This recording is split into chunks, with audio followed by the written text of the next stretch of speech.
जय हिंद दोस्तों। आज हम हिंदी व्याकरण के 150 एमसीक्यू प्रश्न लेके आए हैं आपके समक्ष, जो कि किसी भी प्रकार की प्रतियोगिता परीक्षा में हिंदी के व्याकरण से संबंधित प्रश्न ये आ सकते हैं। दोस्तों, इस जो वीडियो के अंदर जो प्रश्न है उनका लेवल सामान्य हिंदी से थोड़ा सा एडवांस लेवल है, तो इसको आप ध्यान से देखें और अपने जो है उत्तरों का चुनाव करें और अपनी तैयारी को परखें। हम ये 150 प्रश्नों का कलेक्शन करके लाए हैं, जो अच्छे अच्छे प्रश्न हैं जो पूछे जा सकते हैं। दोस्तों, मैं आपको ज्यादा समय लेते बताना चाहूंगा कि हमारा जो ये चैनल है इसकी डिस्क्रिप्शन में अन्य जो टॉपिक हैं हिंदी व्याकरण के, उनसे संबंधित वीडियो भी उपलब्ध हैं। आप उन पूरी वीडियो को देखिए, आपको हर कंसेप्ट जो है अच्छे से क्लियर हो जाएगा। तो हम ज्यादा समय न गवाते हुए अपने प्रश्न स्टार्ट करते हैं। आप अपनी तैयारी को परखिए। पहला प्रश्न है, भाषा का मूल्यांकन यानी मूल आलंबन क्या है? कि वाक्य है या शब्द है या वर्ण है या ध्वनि है? अपना अपना उत्तर सोचिए। हम बताते हैं आपको कि इसका है, अगर पूछा जाता है तो इसके अंदर उत्तर होगा ध्वनि। भाषा का मूल आलंबन, आलंबन मतलब इसका बेस क्या होता है? बेस, आधार, नींव, उसको हम बोलते हैं आलंबन। चलिए नेक्स्ट प्रश्न, विकारी शब्द का विलोम अर्थ क्या? विलोम मतलब उल्टा, विकारी का अविकारी। हिंदी में दो शब्द होते हैं, दो प्रकार के, विकारी शब्द और अविकारी शब्द। विकारी शब्द वे होते हैं जिनके ऊपर जो शब्द क्रिया से प्रभावित होकर के, लिंग से प्रभावित होकर के, वाच्य से प्रभावित होकर अपना रूप बदल लेते हैं, उनको बोलते हैं विकारी शब्द। और अविकारी शब्द होते हैं वो, उनको वाक्य में आप कहीं भी रख दो, कोई भी क्रिया हो उनके सामने, कोई भी लिंग हो, कोई कुछ भी हो, उनके अंदर कोई परिवर्तन नहीं आता, उनको हम बोलते हैं अविकारी शब्द। और अविकारी शब्दों को ही हम क्या बोलते हैं? अव्यय। अविकारी शब्दों को ही क्या बोलते हैं? अव्यय। अव्यय, अव्यय, अव्यय मतलब जिन पे कोई खर्चा ना हो, वे ना हो। तो इस प्रकार से इसका उत्तर होगा हमारा कौन सा उत्तर होगा हमारा? अव्यय, यानी 2 का ए। जातिवाचक संज्ञा में अंतर्निहित नहीं होते, यानी जातिवाचक संज्ञा में इनमें से कौन सा नहीं आता? जातिवाचक संज्ञा सबसे पहले हमें पता है क्या होती है दोस्तों, जिसके अंदर जो शब्द पूरी जाति का प्रतिनिधित्व करते हैं। जाति ये मनुष्य के ये हमारी जो जाति कास्ट उसकी बात नहीं कर रहा, बात यह है कि उस पूरे वर्ग को बताते हैं। जैसे गाय है, गाय शब्द अकेला किसी एक गाय के बारे में नहीं बता रहा, सब के बारे में बता रहे हैं। ऐसे पशु पक्षियों के नाम है वो सब जातिवाचक आते हैं। वस्तु के नाम जैसे कुर्सी है, तो कुर्सी अकेला एक शब्द के बारे में नहीं बता रहा बल्कि सभी के बारे में बता रहा है, तो ये जातिवाचक शब्द है। खनिज मेटल्स के नाम जैसे चांदी, सोना, ये सभी धातुओं के बारे में बता रहे हैं, तो ये हो गया जातिवाचक संज्ञा। लेकिन मनुष्य का जो स्वभाव है वो जातिवाचक संज्ञा में नहीं आता। सभी को पता है कि जो स्वभाव जो होता है मनुष्य का और जो फीलिंग्स होती है वो भाववाचक संज्ञा के अंतर्गत आती हैं। चलिए आगे, कांति शब्द में कितने वर्ण हैं? देखिए, वर्ण काउंट करने की प्रक्रिया ये है दोस्तों, इसमें उत्तर होगा 5। कैसे?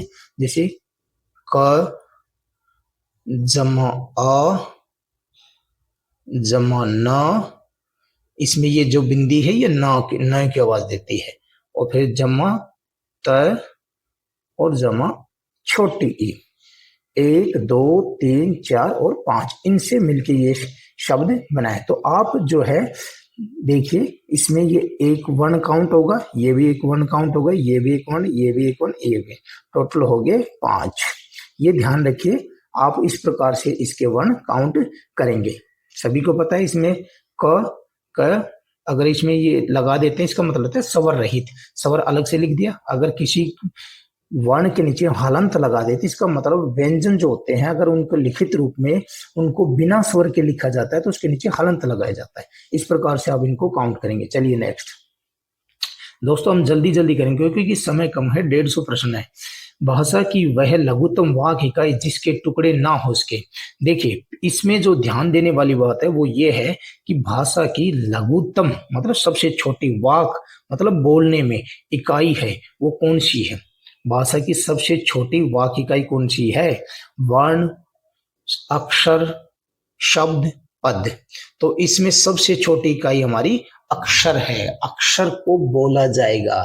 ठीक है, वर्ण जो है वो भाषा की लिखित में सबसे छोटी, अगर यहाँ वाक की जगह क्या था, लिखित सबसे छोटी इकाई है, तो वो हमारा हो जाता वर्ण। और लेकिन यहाँ पूछा क्या, वाक मतलब बोलने में, तो वो अक्षर है।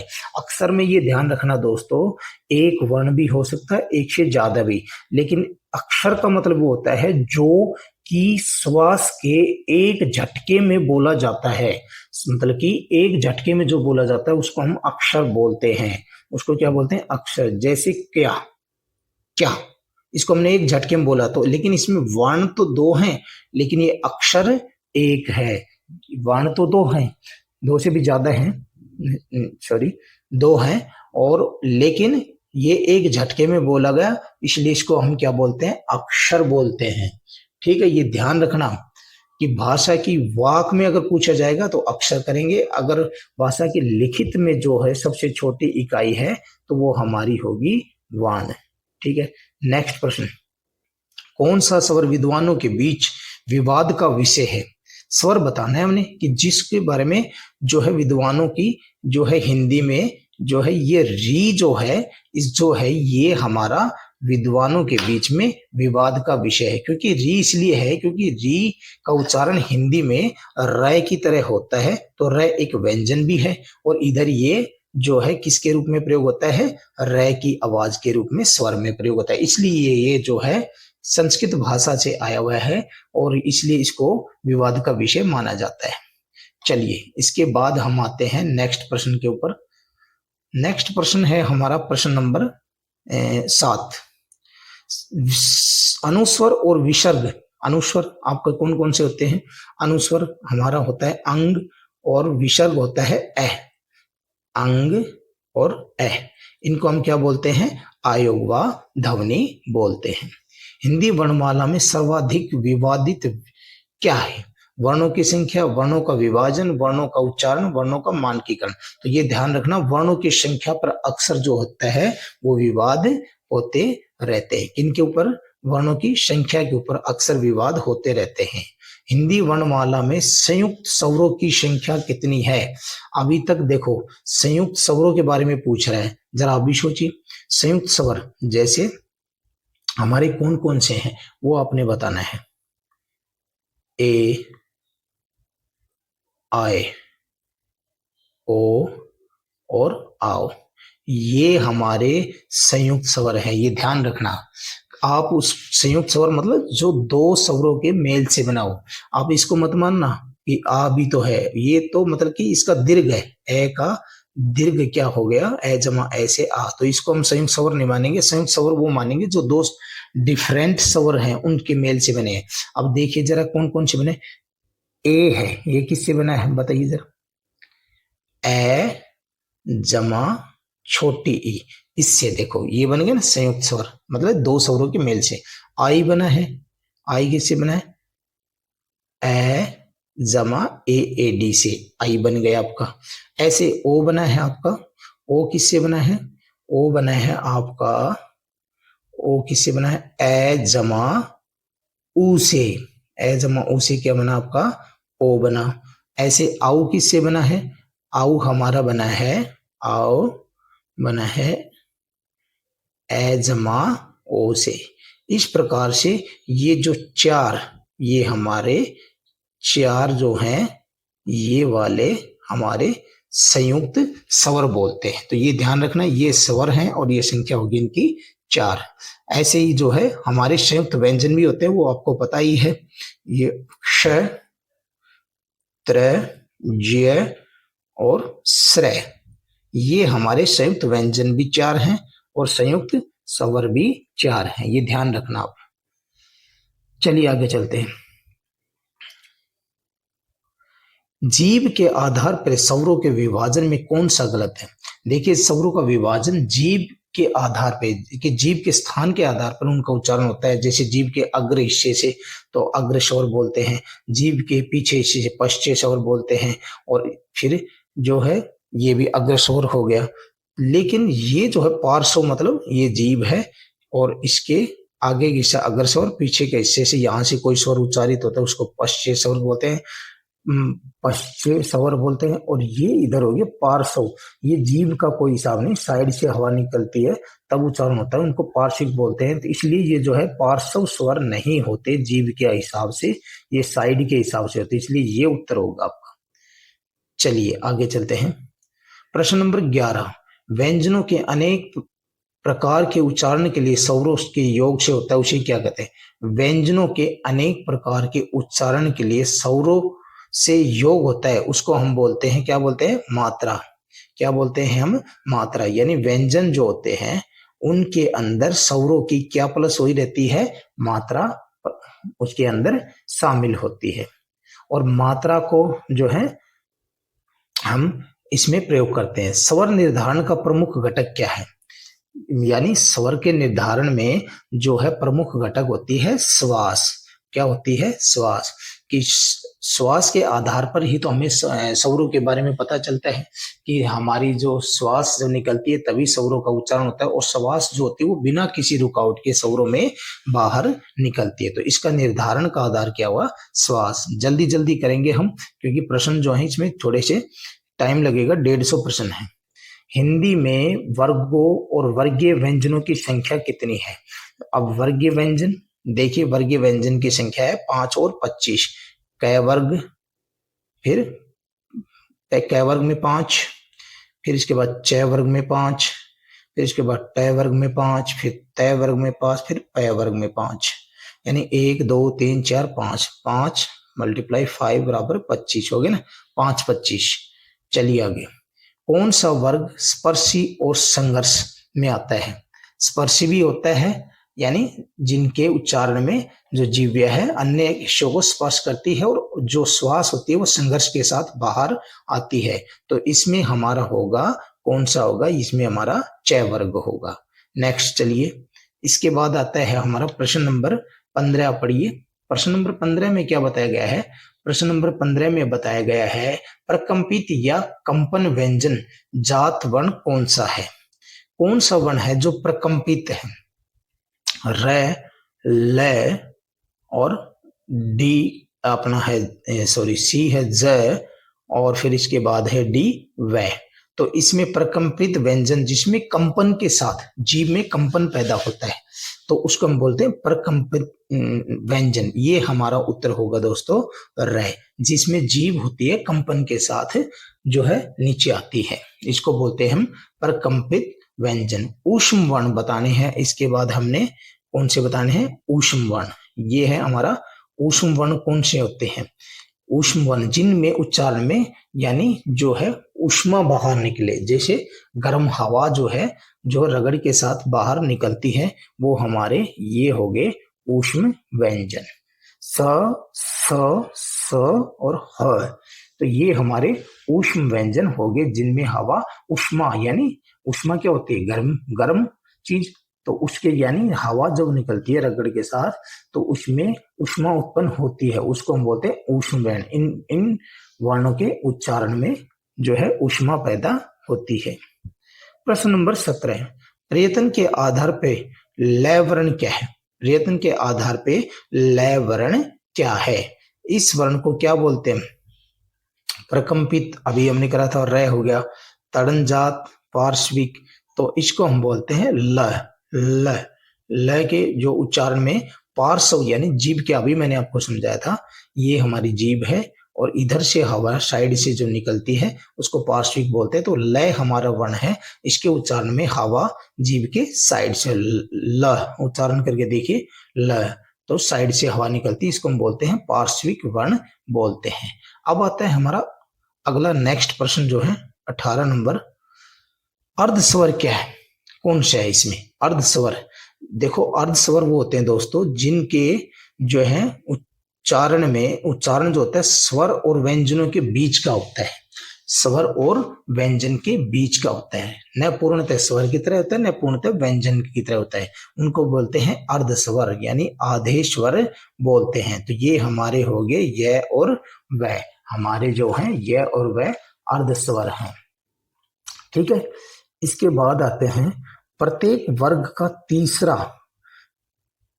तीसरा पंचम वर्ण होता है। देखिए एक, तीन, पांच, प्रथम, तृतीय, पंचम, उसको हम सघोष बोलते हैं या अघोष बोलते हैं या अल्पप्राण बोलते हैं या महाप्राण बोलते हैं। एक बात ध्यान रखना, सीधी सी बात है, ये इनमें से एक है, अल्पप्राण है या महाप्राण है।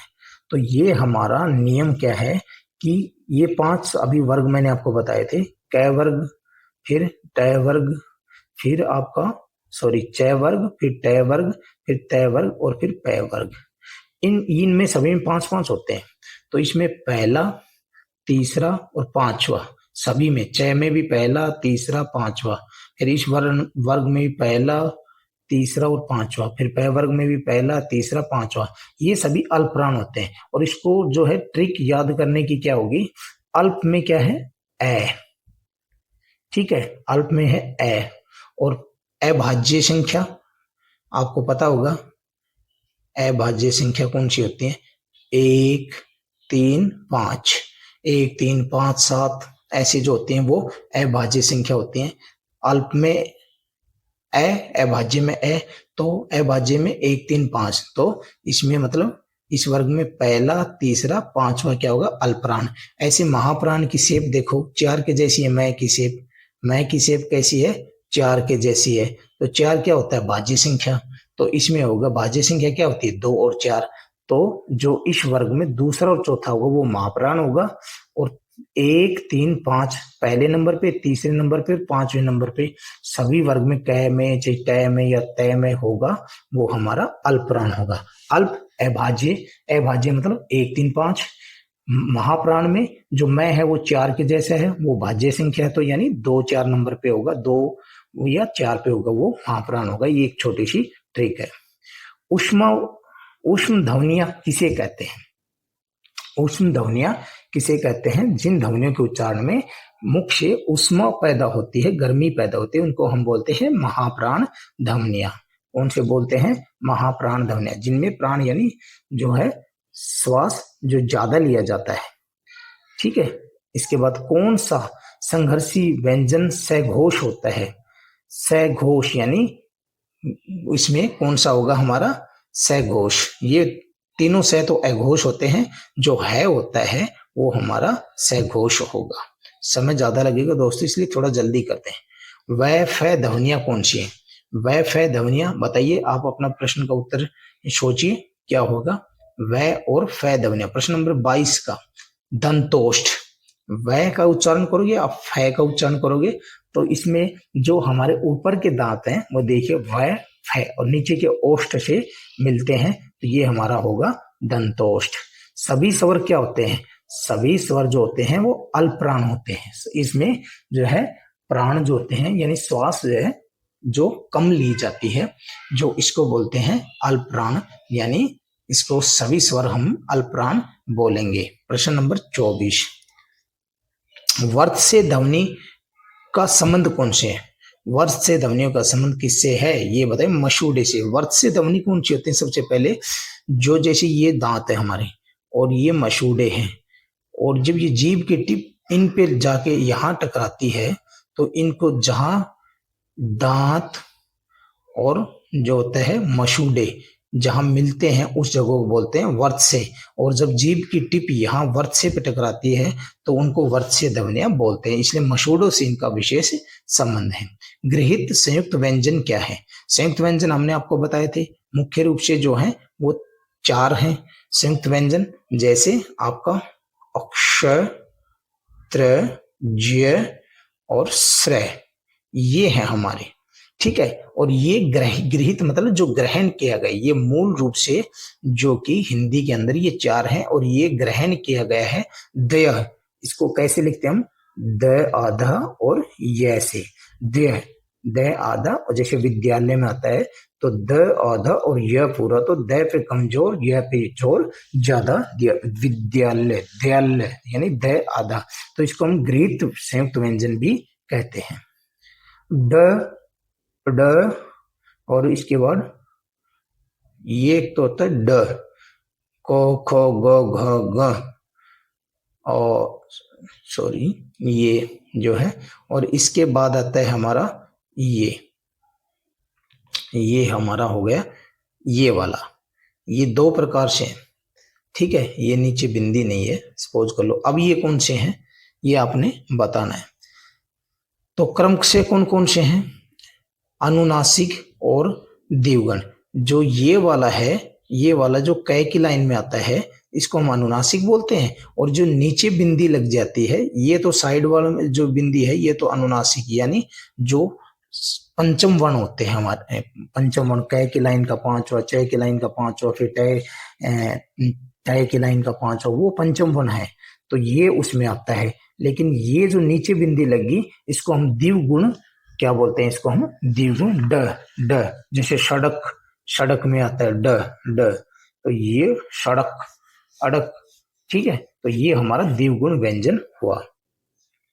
इसके बाद पहले मुख फिर नाक से बोले जाने वाली ध्वनि, ऐसी ध्वनियां जो पहले तो मुख से बोली जाती हैं और फिर उसको हम किससे बोलते हैं, नाक से, उसको बोलते हैं हम क्या बोलते हैं, उसको हम अनुस्वर ध्वनि बोलते हैं। उसको क्या बोलते हैं हम, अनुस्वर। अनुस्वर जो से कि जो बिंदी आती है ऊपर, अनुस्वर होता है, ठीक है। तो पहले इसको हम मुख से और फिर नाक से, यानी इसको उच्चारण हम करते हैं। इसके बाद आता है जीभ के आधार पर मध्य स्वर, ऐसे स्वर जिनके उच्चारण जीभ के मध्य हिस्से से होते हैं, उसमें आपका कौन सा उत्तर होगा। इसमें होगा केवल ए, जो है जीभ ये है, इसके बीच के हिस्से से इसका उच्चारण होता है, इसको बोलते हैं ये पश्चे, ये जीभ का अग्रभाग, ये पश्चे भाग, और ये जो बीच में जो भाग होता है, यहां से ए का उच्चारण होता है, इसलिए इसको हम क्या बोलेंगे, मध्य स्वर बोलते हैं। इसके बाद प्रश्न नंबर 29 आता है हमारा नेक्स्ट, संघर्षहीन सप्रवाह वर्ण क्या बोले जाते हैं, जिनमें संघर्ष नहीं होते, प्रवाह से बोले जाते हैं, उनको हम बोलते हैं अर्धस्वर। उनको क्या बोलते हैं हम, अर्धस्वर बोलते हैं, ठीक है। नेक्स्ट प्रश्न नंबर 30 है हमारा, रैफ का विधान किस शब्द में नहीं है। रैफ यानी रै लगाने के लिए एक रै ऐसे लगाया जाता है, एक ऐसे जैसे ट्रक के नीचे, ट्रेन के नीचे, ट्रक के नीचे लगाया जाता है, एक प्रकाश में ऐसे लगाया जाता है। लेकिन ये कृषक में रै नहीं है, ये री की मात्रा है, री ऋषि वाली, ठीक है। तो ये इसमें रैफ का विधान नहीं है। रैफ मतलब रै की मात्रा किस किस प्रकार से लगाई जाती है, ये लगाई है, ये रै की मात्रा ये, लेकिन इसमें जो ये रै की नहीं बल्कि री से ऋषि की मात्रा है। जो वर्ण ना स्वर है ना व्यंजन है, तो वो क्या कहलाते हैं, बताइए, सोचिए जरा। उनको हम क्या बोलते हैं, जो ना तो स्वर है और ना ही आपका व्यंजन है, उनको हम बोलते हैं आयोगवा ध्वनि। उनको क्या बोलते हैं, आयोगवा वर्ण बोलते हैं। इसके बाद नेक्स्ट, निम्न में संधि स्वर है, संधि स्वर क्या है, ए आ, ई उ ओ आओ, तो बताओ। अभी मैंने ये प्रश्न करवा दिया आपको, तो ओ आओ इसके अंदर संधि है। ये कैसे बनी है, ए और ऊ से तो बना, इसकी संधि हुई तो हमारा ओ बना, और फिर ए और ओ से क्या बना, आओ बना। ये हमारे इसका उत्तर हो गया। स्वर का उच्चारण स्थान नहीं है, कि स्वरों का जब हम उच्चारण करते हैं तो किसके स्थान से, कंठ से भी होता है, तालु से भी, ओष्ठ से, लेकिन दंत में स्वर का उच्चारण नहीं होता है। ये प्रश्न बहुत इंपॉर्टेंट है पेपर की दृष्टि से, तो आप इसको नोट कर सकते हैं। प्रश्न नंबर 34 वर्ण के उच्चारण में श्वास का बल क्या है। वर्ण का जब उच्चारण में श्वास का बल, यानी श्वास लेते हैं और एक पर्टिकुलर वर्ण पे हम बल देते हैं, किसी शब्द को बोलते हैं जैसे, तो उसमें एक पर्टिकुलर वर्ण पे हम रुक के उस पे जोर देते हैं, उसको हम बोलते हैं बलाघात। काकल्य ध्वनि, ये जो कंठ के नीचे जिसको बोलते हैं काकल्य, उससे कौन सी ध्वनि का उच्चारण होता है, वो आपने काकल्य ध्वनि का बताना है। तो ये हमारा उत्तर कौन सा होगा, ये सोचिए जरा, ये है जो है वो काकल्य ध्वनि है। नेक्स्ट प्रश्न 36, जिन ध्वनियों के उच्चारण में ऊपर के दांतों से थोड़ा ऊपर मसूड़ों के साथ जीभ स्पर्श होती है, अभी मैंने बताया था मसूड़े और जो है दांत, उनके बीच जो जगह मिली, मसूड़े कहाँ से, अभी मैंने आपको समझाया था, ये जीभ है, और ये ऊपर हमारे दांत हैं मान लो, और ये इनकी जड़ है दांतों की, और ऊपर मसूड़ा है। जड़ और मसूड़े, इस जगह को बोलते हैं कौन सी, वर्त से, और इनसे जब स्पर्श करके जीभ उच्चारण करती है कोई वर्ण का तो उनको वर्त से ध्वनि कहते हैं। जिन ध्वनियों के उच्चारण में जिह्वा की नोक ऊपर झटके से नीचे गिरती है, ऊपर से जीभ जो है, जीभ की नोक ऊपर से झट से नीचे गिरती है, तो ये सभी हैं उच्छिप्त बोले जाते हैं, यानी ड और ढ उच्छिप्त वर्ण बोले जाते हैं, जैसे ड और ढ ये उच्छिप्त वर्ण है। और इनको द्विगुण भी कहते हैं क्योंकि इनके अंदर दो गुण है, ड के भी और ढ के भी, उनसे अलग है। ये बिंदी लगने के बाद ये ध्यान रखना है, इनसे इन दोनों से ये दोनों अलग हैं। इसके नीचे बिंदी लगी और इसके नीचे बिंदी नहीं लगी, तो ये गुण भी ले हैं और ये जो है विशेष अर्थ प्रदान करते हैं उच्चारण में भी और शब्द को अर्थ प्रदान करने में विशेषता प्रदान करते हैं। ये द्विगुण व्यंजन, ये और ये वाला, इनके नीचे जो बिंदी लगती है, इसलिए इनको दो गुणों से युक्त होने के कारण द्विगुण भी कहा जाता है। और तड़न जात इनका उच्चारण करते हैं तो जीभ तड़ाक दे से नीचे गिरती है। चलिए, लुंठित ध्वनि क्या लुढ़कती है? लुंठित ध्वनि का जब उच्चारण करते हैं तो ध्वनि का जब उच्चारण करेंगे तो श्वास जो है नीचे लुढ़कती है, ये बात ध्यान रखना। लुंठित, ठीक है, लुंठित ध्वनि हमारी जो है र, जैसे र, ठीक है। लुंठित पार्श्विक ध्वनि तो लय होती है और लुंठित हमारी र होती है। इसमें जो जीव्या जो है इसमें श्वास का विशेष योगदान होता है, जो लुढ़कती है वो श्वास लुढ़कती है। नेक्स्ट, जीव्या के बगल से जिस ध्वनि के उच्चारण में श्वास निकलती है, अभी समझाया था आपको, उसको बोलते हैं पार्श्विक, पार्श्विक व्यंजन उसको बोलते हैं। देखिए ये जो है पहले जो चैप्टर जो ग्रामर का था उसको बिल्कुल कवर किया गया, इससे बाहर कोई प्रश्न नहीं आएगा। इसके बाद देखते हैं हम, जिन ध्वनि का उच्चारण अवरोध की दृष्टि से स्वर और व्यंजन के बीच का होता है, अभी हमने आपको कराया था, सोचिए जरा कौन सा उत्तर होगा, अभी करवाया था, थोड़ी देर पहले आपको हमने करवाया था। इसका उत्तर क्या होगा? उनको बोलते हैं अर्धस्वर। क्या बोलते हैं उनको? जिन ध्वनियों का उच्चारण अवरोध की दृष्टि से स्वर और व्यंजन के बीच का उच्चारण इनका होता है, ना तो स्वर होता है ना व्यंजन के बीच का उच्चारण होता है, उनको बोलते हैं अर्धस्वर। नेक्स्ट, प्रश्न नंबर 41, क्रिया से निर्मित भाववाचक संज्ञा का उदाहरण। देखो ये पूछ रहा है कि ऐसी क्रिया और उस क्रिया से भाववाचक संज्ञा बन जाए, कौन सा है? जैसे क्रिया क्या होती है? सजाना, सजाना से क्या बनी? भाववाचक सजावट, तो ये उत्तर होगा सी। बताओ, ये संज्ञा जो है हो गया, ये क्रिया नहीं, ये संज्ञा है सभी, और ये क्रिया है सजाना, सजाना से बना सजावट, तो भाववाचक संज्ञा बन गई। और किससे बनी? क्रिया से बनी। नेक्स्ट, स्त्रीवाचक प्रत्यय नहीं है, ऐसे प्रत्यय, ऐसे ये जो है ये पीछे जो शब्दांश हैं, इनको अगर हम लगाएंगे किसी शब्द के पीछे तो आपको पता है प्रत्यय कहाँ लगते हैं? शब्द के पीछे लगते हैं। और जो होते हैं प्रत्यय वो शब्दांश होते हैं जो शब्द के पीछे लग के उस शब्द को अर्थ बदल देते हैं या उसमें विशिष्टता प्रदान करते हैं। तो इसमें क्या होगा बताओ? इसका उत्तर सोचो जरा, विशिष्टता प्रदान करने वाले, तो जो नहीं है देखो ई से बन जाएगा, ठीक है, एनी भी लगा देंगे प्रत्यय तो उसका जो है स्त्रीवाचक बन जाएगा। और सबसे बड़ी बात यह है, ये जो प्रत्यय लगेंगे तो अगर जो पुल्लिंग के पीछे लगेंगे तो उससे वो शब्द क्या बन जाएगा? जैसे पंडित से पंडिताइन, पंडित से क्या बना? पंडिताइन, ऐसे एनी, ऐसे ई, ठीक है, उनके पीछे अगर हम शब्दों के पीछे ये प्रत्यय लगाएंगे तो वो स्त्रीवाचक बन जाएंगे, लेकिन ता लगाने पे वो स्त्रीवाचक नहीं बनेगा। नित्य बहुवचन शब्द, इन शब्दों में ऐसा शब्द ढूंढना है जो हमेशा बहुवचन रूप में प्रयोग होगा, एक वचन में कहीं भी नहीं होगा।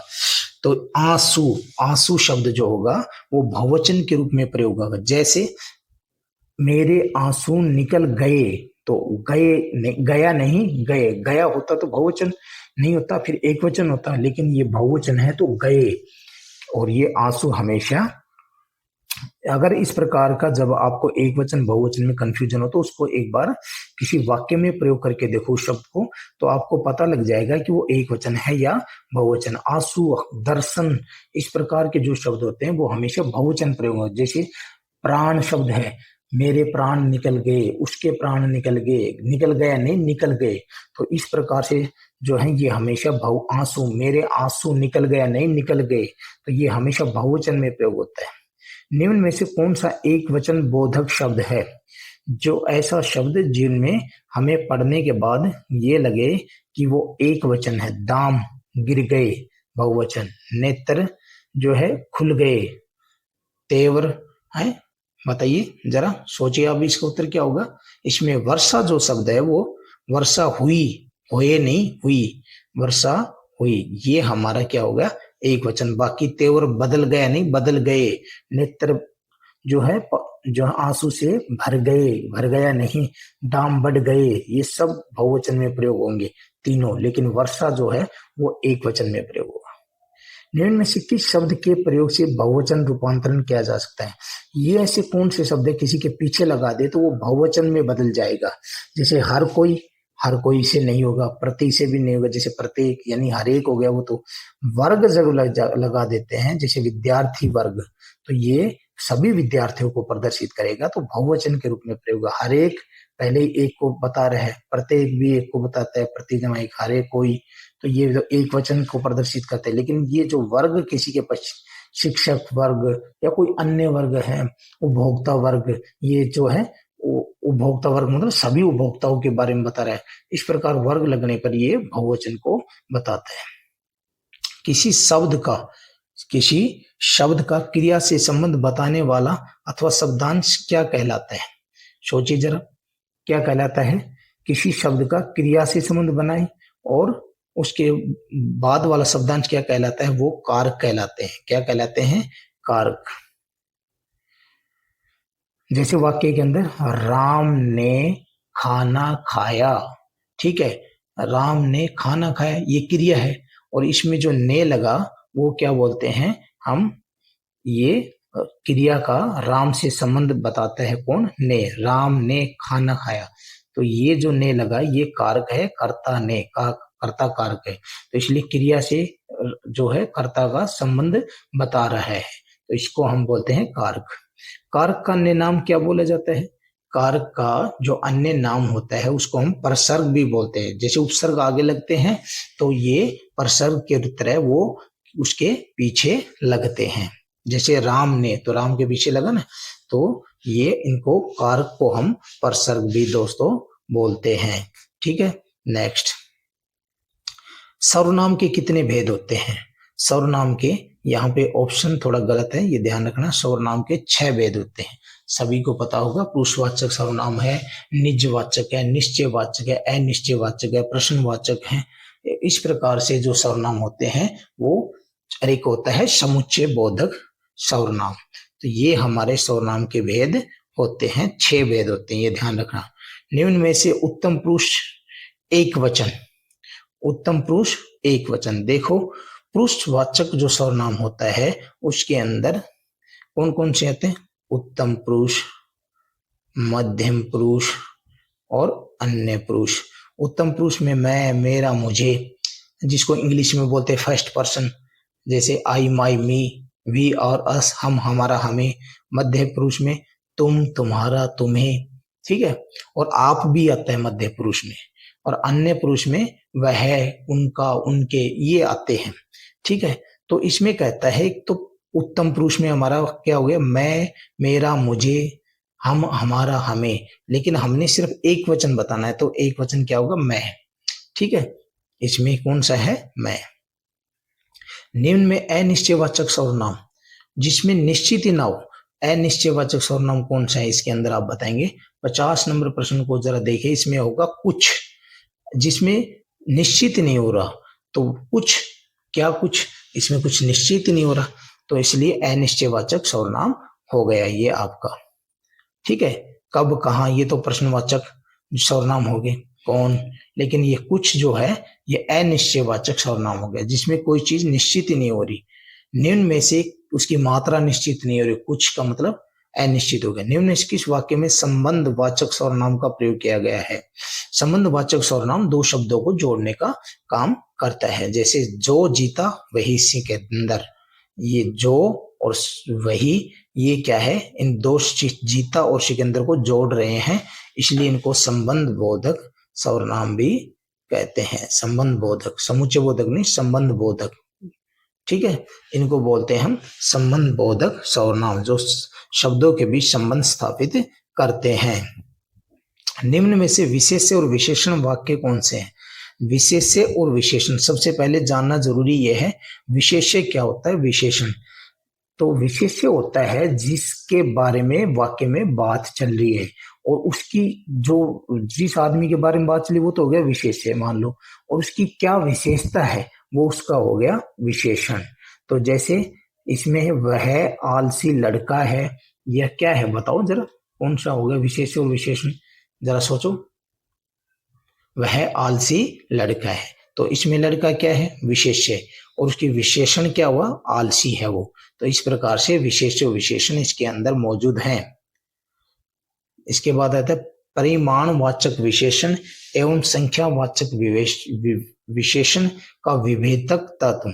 यानी परिमाणवाचक में भी कोई चीज मात्रा में होती है और संख्यावाचक में कोई चीज होती है, उसमें भी जो मात्रा नहीं बल्कि संख्या होती है। तो दोनों के बीच का जो अंतर है, दोनों में चीज की मात्रा या संख्या से संबंधित है दोनों। परिमाणवाचक में तो परिमाण का मतलब मात्रा, किसी चीज की कितनी मात्रा है, और संख्यावाचक में संख्या। तो दोनों के बीच में जो अंतर है वो है गणना का। दोनों के बीच में किसका अंतर है, गणना का। नेक्स्ट, सकर्मक क्रिया पर प्रभाव पड़ता है। सकर्मक क्रिया और अकर्मक क्रिया, जिस वाक्य के अंदर कर्म हो उसको बोलते हैं, क्या बोलते हैं, सकर्मक क्रिया, और जिस वाक्य में कर्म ना हो उसको बोलते हैं अकर्मक क्रिया। यानी जो क्रिया होती है उसका प्रभाव अगर कर्म के ऊपर पड़ता है तो वो तो होगी सकर्मक, और जिसमें क्रिया का प्रभाव कर्म पे नहीं पड़ता है वो अकर्मक होगी। सकर्मक क्रिया का प्रभाव पड़ता है किसके ऊपर पड़ता है, कर्म पर पड़ता है, और अकर्मक का कर्म पे प्रभाव नहीं पड़ता। सकर्मक क्रिया को उदाहरण बताइए, इसमें कौन से, पुजारी कुत्ते से डरता है, पत्थर लिखता हूँ, सीता नाचती है, वह दूध पीता है। बताओ कौन सा होगा, सकर्मक क्रिया का उदाहरण बताओ कौन सा होगा। पुजारी कुत्ते से डरता है, यहाँ डरना, पुजारी क्या हो गया, पुजारी बताओ क्या इसमें, पुजारी तो करता है और कर्म है कुत्ते, डरना क्रिया है। तो डरना क्रिया किससे प्रभावित है, कुत्ते से, तो इस प्रकार से कर्म से है। तो ये क्या हुआ, सकर्म क्रिया, यानी क्रिया का जो प्रभाव है किस पे पड़ रहा है, कुत्ते से। तो ये क्रिया कुत्ते के हिसाब से है, तो डरता है, आप पुजारी डरता है, लेकिन किससे डरता है, कुत्ते से। तो ये सकर्म क्रिया है। निम्न में द्विकर्मक वाक्य क्या है, द्विकर्मक वाक्य, जिस वाक्य के अंदर दो कर्म हो वो हो गया द्विकर्मक। तो बताइए जरा इसमें द्विकर्मक वाक्य कौन सा है, सोचिए जरा। सीता मुझे पाठ सिखाती है, तो इसमें सीता क्या है, करता है, कर्म क्या है, पाठ, और मुझे भी क्या है, कर्म है। तो इसमें दो कर्म, और सिखाना क्या है, क्रिया है। इसके बाद नेक्स्ट चलते हैं 57, प्रेरणादायक क्रिया का उदाहरण नहीं है। अब सबसे पहले प्रेरणादायक क्रिया को जानना जरूरी है। प्रेरणादायक क्रिया वो होती है जिसमें कर्ता खुद काम न करके किसी और से काम करवाता है। तो बताइए इसमें कौन सी होगी, फूल सदा मुस्कुराने की प्रेरणा देते हैं, या कौन सी होगी बताओ, को नहीं है, इसमें ये पूछा है जो प्रेरणादायक क्रिया नहीं है, फूल सदा मुस्कुराने की प्रेरणा देते हैं। ये एक सीधा सिंपल सेंटेंस है, इसको प्रेरणा से मत जोड़ना। प्रेरणा का मतलब ये है कि किसी में कर्ता खुद काम ना करके जो दूसरों से करवाता है। जैसे दिल्ली तक किशोर ने माल पहुंचवाया, तो खुद नहीं पहुंचाया, किसी से पहुंचवाया। 2 दिन का अवकाश दिलाने की कष्ट करें, भाई किसी और से कह रहा है कि 2 दिन का, यानी किसी और से अवकाश लेना चाहता है। महेंद्र अशोक से नोटिस लिखवाता है, महेंद्र खुद काम ना करके अशोक से करवाता है। इस प्रकार से दूसरों से जब काम कराते हैं उसको हम बोलते हैं प्रेरणार्थक क्रिया। आगे आते क्रिया विशेषण क्या होता है, अभी पहले प्रश्न में मैंने डिस्कस किया था, उनको हम बोलते हैं क्रिया विशेषण को क्या बोलते हैं बताइए। क्रिया विशेषण को जरा विचार कीजिए आप कौन सा है, इसको बोलते हैं अविकारी शब्द। क्रिया विशेषण को हम क्या बोलते हैं, अविकारी शब्द। क्रिया विशेषण जितने होते हैं उनके ऊपर ना तो लिंग का प्रभाव पड़ता है, ना वचन का प्रभाव पड़ता है, ना वाच्य का प्रभाव पड़ता है, उनको बोलते हैं अविकारी शब्द। विकारी शब्द कौन कौन से होते हैं? विकारी शब्द पर प्रभाव किसका पड़ता है? लिंग का पड़ता है, अभी मैंने बताया था। विकारी शब्द जिनके ऊपर लिंग का प्रभाव पड़ता है, जैसे पुल्लिंग के सामने अलग होते हैं, वो स्त्रीलिंग के सामने अलग होते हैं, वचन एक वचन के सामने अलग होता है रूप उनका, बहुवचन के सामने उनका अलग रूप होता है, काल के हिसाब भी वो चेंज हो जाते हैं। जैसे कि मोहन एक लड़का है, ऐसे रानी एक लड़की है, तो ये लड़का से क्या बनेगा? लड़की। शब्द तो यही था, लेकिन जैसे पुल्लिंग आया तो लड़का हो गया और स्त्रीलिंग आया तो लड़की हो गया। इस प्रकार ये लड़का शब्द बदल गया है, इसी को हम बोलते हैं विकारी शब्द। इसका प्रभाव किसके कारण पड़ा? जैसे ही लड़की आई तो लिंग के कारण ये शब्द चेंज हो गया। नेक्स्ट, परसर्ग अव्यय किसे कहा जाता है? परसर्ग, परसर्ग क्या होता है? जो पीछे लगते हैं उनको हम क्या बोलते हैं? परसर्ग। अव्यय कौन से होते हैं? संबंध बोधक अव्यय को हम परसर्ग अव्यय भी कहते हैं। परसर्ग अव्यय संबंध बोधक अव्यय, यानी दो शब्दों के बीच या दो वाक्यों के बीच संबंध स्थापित करते हैं, उन शब्दों को हम संबंध बोधक शब्द कहते हैं। और अव्यय इसलिए कहते हैं क्योंकि उनके ऊपर किसी का प्रभाव नहीं पड़ता। जैसे संबंध बोधक, जैसे के सामने, जैसे बगीचे के सामने मंदिर है, तो ये संबंध बोधक अव्यय हुआ। वे सहायक विकारी अविकारी पद जो वाक्य के अर्थ में नवीनता लाते हैं। अविकारी पद बोल रहा है और जो है ये वाक्य में क्या लाते हैं? नवीनता, मतलब नयापन लाते हैं। इनको परसर्ग, क्रिया विशेषण, निपात या परविशेषण क्या बोलते हैं? बताओ जरा। इनको बोलते हैं निपात। इनको क्या बोलते हैं? निपात। निपात क्या होता है? ये वो शब्द होते हैं जो वाक्य के अंदर जो है किसी चीज पे दबाव देने के लिए, किसी चीज पे बहुत दबाव देने के लिए और उसमें विशेष अर्थ उसको प्रदान करते हैं। जैसे तो, भी, जैसे तुम तो वही व्यक्ति हो ना जो कल मिले थे, तो यहाँ पे विशेष बल दिया गया तुम तो इनको बोलते हैं हम निपात। और ये अव्यय होते हैं, यानी अव्यय होते हैं और अविकारी बोल सकते हैं इनको, इन पे किसी का भी प्रभाव नहीं पड़ता। तो भी, और इनके प्रकार होते हैं 9। कितने प्रकार होते हैं निपात के? 9 प्रकार माने जाते हैं। निपात के मुख्य भेद माने जाते हैं, कितने भेद माने जाते हैं? 9 भेद इनके माने जाते हैं। तो भी, भर, है, मत, निषेधात्मक भी होते हैं जिसमें मनाही की जाती है, नेगेटिव जिनको बोला जाता है, ठीक है। और इसके बाद आता है, ये तो हो गया निपात। तो निपात पता लग गया कि ये वो क्या बोलते हैं इनको हम, ये देखो अविकारी पद बोलते हैं। इनको क्या बोलते हैं? अविकारी पद। देखो वाक्य के अंदर पद क्या होता है ये सभी को पता होगा। पद जो होता है वो शब्द होते हैं जो वाक्य में व्याकरण के नियमों के हिसाब से जो है प्रयोग किए जाते हैं। स्वतंत्र कोई शब्द होता है तो वो शब्द होता है, जब वो व्याकरण के नियमों के हिसाब से वाक्य में प्रयोग हो जाता है उसको हम पद बोलते हैं। अविकारी पद वे पद होते हैं जिनके ऊपर लिंग, वचन और काल के हिसाब से कहीं भी रख दो, कोई उनके अंदर चेंज नहीं होता है। तो निपात वे शब्द होते हैं जो किसी वाक्य के अंदर विशेष अर्थ प्रदान उसको करते हैं और वाक्य में जोर देने के लिए, जैसे अभी मैंने बताया था तो, भी, भर, इस प्रकार से। आगे चलते हैं हम। निपात 9 हो गए। निम्न में से किस शब्द में वचन संबंधी अशुद्धि है? वचन यानी एक वचन है या बहुवचन है। दर्शनों, दर्शन शब्द जो होता है ये खुद बहुवचन होता है, इसको दर्शनों करने की जरूरत नहीं होती। मैंने भगवान के दर्शन किए, दर्शनों नहीं दर्शन किए, तो ये कौन सी गलती है? वचन संबंधी है। ये खुद दर्शन शब्द होता है वो बहुवचन है। संख्यावाचक विशेषण का प्रयोग किस वाक्य में नहीं हुआ है? यानी ऐसा विशेषण जिसके अंदर संख्यावाचक विशेषण नहीं हुआ है। 2 और 2 4 होते हैं। कुछ आदमी चले गए, कुछ अपना ही, सब कुछ तो अपना ही है, पांचों पांडव सदा साथ रहते थे। तो 2 और 2 4 होते हैं। ये यहाँ पे 2 और 4 ये जो है विशेषण नहीं है, ये सामान्य शब्द प्रयोग हुए हैं। बाकी जैसे आदमी के सामने आदमी क्या, विशेष्य, विशेष्य के सामने विशेषण क्या हुआ, कुछ। ठीक है, अपना, सब कुछ, अपना, कुछ, ये अपना की विशेषता बता रहे, कुछ, सब कुछ, अपना की विशेषता बता। जैसे 5 पांडव, पांडव कितने थे, पांडव और उनकी विशेषता 5, लेकिन 2 और 2 4 होते हैं। ये एक सामान्य जो शब्द प्रयोग है, न कि विशेषण के रूप में। इसके बाद आता है नाम धातु क्रिया। नाम धातु क्रिया वो होती है दोस्तों जो कि संज्ञा से बनती हैं, सर्वनाम से बनती है और विशेषण से बनती है। उनको क्या बोलते हैं हम, और इसमें कहते हैं कौन सी नहीं, श्याना।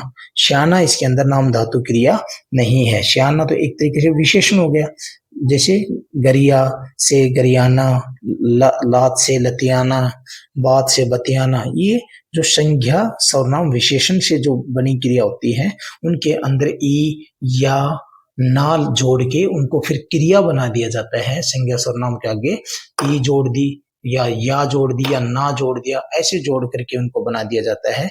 उनको हम क्या बोलते हैं, नाम धातु क्रिया, उनको हम बोलते हैं। नेक्स्ट प्रश्न में हम चलते हैं। निम्न में से कृत्रिवाच्य क्या है। कृत्रिवाच्य सबसे पहले जानना जरूरी है कि कृत्रिवाच्य क्या होता है। कृत्रिवाच्य जिसके अंदर जो है क्रिया जो होती है, जो क्रिया होती है उसका लिंग वचन कर्ता के हिसाब से या कर्म के हिसाब से। क्रिया को जो लिंग वचन है वो कर्ता के हिसाब से है या क्रिया के हिसाब से। अगर वो कर्ता के हिसाब से है तो क्रिया का लिंग वचन तो कृत्रिवाच्य होगा। अगर कर्म के हिसाब से क्रिया का लिंग वचन है तो वो क्या होगा, कर्मवाच्य होगा। अगर भाव के हिसाब से है तो वो भाववाच्य होगा। तो कृत्रिम बगीचे में फूल महकते हैं, तो इसमें कौन सा उत्तर होगा, बताइए जरा। प्रश्न नंबर कितना है ये, प्रश्न नंबर 66। बताओ जरा इसका उत्तर क्या होगा। इसके अंदर होगा बगीचे में फूल महकते हैं। कौन सा होगा हमारा, बगीचे में फूल महकते हैं। ये हमारा कृत्रिवाच्य, कर्तृवाच्य हमारा वाच्य होगा। ठीक है, ये वाला, क्योंकि फूल महकते हैं या महकते हैं क्रिया किसके हिसाब से है, बगीचे के हिसाब से, कृत्रिवाच्य। ठीक है, फूल महकते हैं, कहाँ महकते हैं, बगीचे के अंदर फूल महकते हैं। ये हो गया हमारा कृत्रिवाच्य। चलिए इसके बाद आता है हमारा भाववाचक संज्ञा। जहां भाववाचक वाक्य, भाववाच्य वाक्य का उदाहरण, सीता दुर्गा जी की पुत्री है, वह घर पर काम करती है, उससे पढ़ाई नहीं की जा रही है। तो बताइए भाववाचक संज्ञा कौन सी होगी, भाववाचक वाक्य पूछा है, उससे पढ़ा नहीं जाता।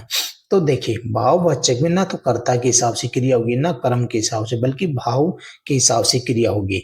यानी जिसके अंदर आप ये ध्यान रखना, से या के द्वारा आए और वहां कर्म ना हो, जिसमें से या के द्वारा आए लेकिन वहां कर्म ना हो, तो समझ लेना वहां भाववाचक होगा। कौन सा होगा, भाववाच्य वाक्य होगा। जैसे इसमें क्या, उससे पढ़ाई नहीं की जाती। और एक बात ध्यान रखना, भाववाच्य संज्ञा के अंदर क्या होता है, किसी की असक्षमता प्रदर्शित होती है कि भाई उससे चला नहीं जाता, उससे भागा नहीं जाता, उससे दौड़ा नहीं जाता। इस प्रकार के जब वाक्य हैं तो समझ लेना वहां भाववाच्य संज्ञा होती है। इसके बाद हम चलते हैं नेक्स्ट प्रश्न पे।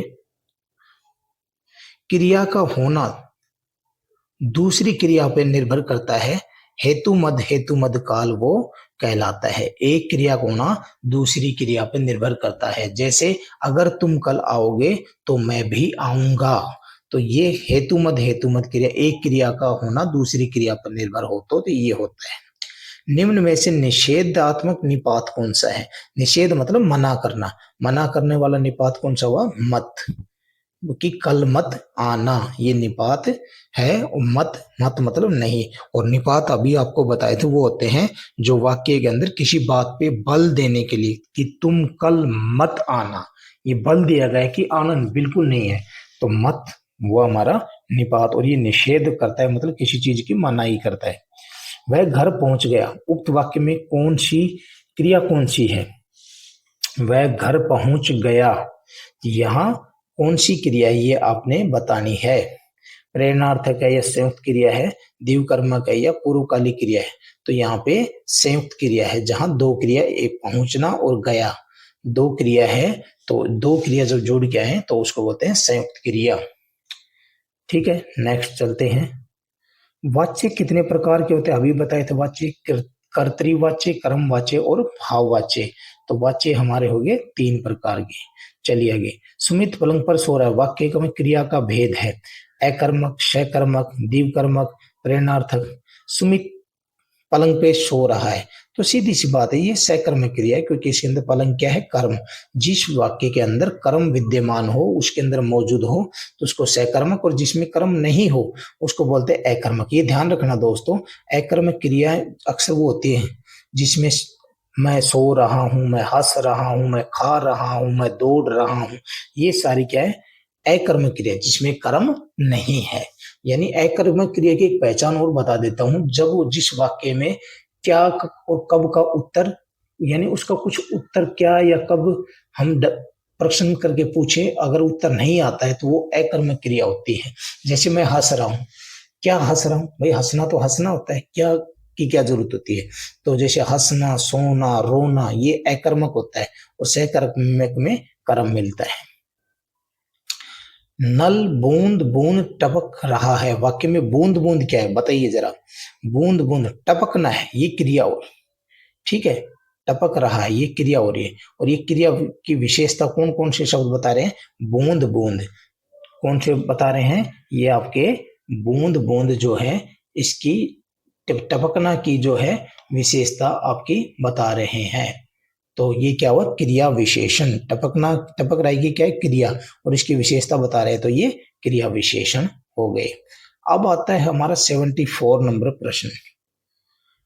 जो क्रिया अभी हो रही है उसे क्या कहते हैं, जो अभी हो रही है उसको हम क्या बोलते हैं, अपूर्ण वर्तमान।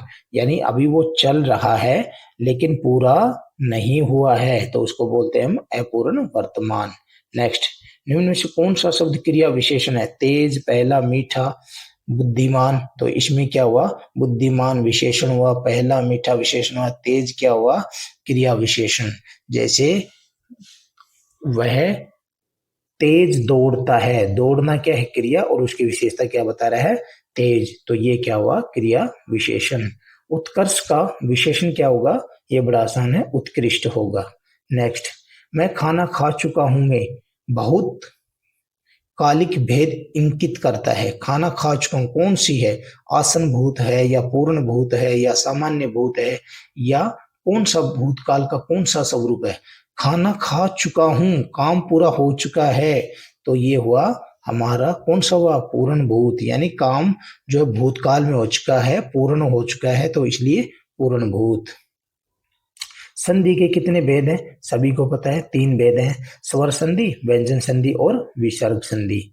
दीर्घ संधि का स्वरूप नहीं है, यानी दीर्घ संधि किससे नहीं बनती है, दीर्घ इससे भी हो गया, ये भी हो गया, बताओ किससे दीर्घ संधि नहीं बनेगी, सोच के बताइए जरा। इससे नहीं बनेगी, इससे दीर्घ संधि नहीं बनेगी, ये हमारे वृद्धि संधि में आते हैं, ये हमारे दीर्घ संधि में आते हैं। ए जमा ऐसे आ, छोटी ई जमा बड़ी ई से बड़ी ई, ऊ जमा ऊ से बड़ा ऊ, ऐसे जो बनते हैं वो हमारे दीर्घ संधि में ही बनते हैं। ए जमा ओ से आ, ए जमा ओ से आओ बना, तो ये जो डबल मात्रा वाले ऐसे आओ की मात्रा या आई एनक की मात्रा ऐसे जो आते हैं, और वे हमारे आते हैं किसके अंदर आते हैं, ये हमारे आते हैं वृद्धि संधि के अंदर आते हैं। यानी डबल मात्रा वाले जिसके ऊपर हो, जैसे आउ की मात्रा, आई की मात्रा, जहां आए संधि में तो समझ लेना वो आपकी वृद्धि संधि होगी। एक का एक में कौन सी संधि है, अभी बताया था, एक जमा एक में क्या शब्द बनेगा, एक जमा एक से शब्द बनेगा इकाई एक, इसमें डबल मात्रा आई वो मैंने आपको बताया था, ये आपकी हो जाएगी वृद्धि संधि। यण संधि से वर्ण प्राप्त होता है, यह वह रह, ये सभी वर्ण हमें यण संधि से प्राप्त होते हैं। ठीक है, किससे प्राप्त होते हैं? यण संधि से ये सभी वर्ण हमें प्राप्त होते हैं। जैसे ई या बड़ी ई के आगे भिन्न स्वर आ जाए, तो जैसे ए आ गया तो ई है, इसके आगे ए आ गया तो क्या बना? ई है, यानी यह बन गया। ऐसे छोटा ऊ और बड़ा ऊ के आगे भिन्न स्वर आ जाए, उ है, मान लो ए आ गया तो क्या बना? उ है, तो वह, अब वह बन गया। ऐसे फिर री के बाद आ जाए, री, ऋषि के बाद कोई भिन्न स्वर आ जाए तो क्या बन गया? र, क्या बन जाएगा उसका? र बन जाएगा। ठीक है, ये किसके अंदर आ गया? यण संधि के अंदर आ गए। इसके बाद आता है हमारा व्यू में कौन सा है, और ये ध्यान रखना, यण संधि के अंदर जब भी आपको अक्षर, अक्षर हमेशा नहीं, अक्षर य से पहले आधा अक्षर इधर नजर आए, वै से पहले आधा अक्षर नजर आए, तो समझ लेना वहां पे आपका यण संधि है।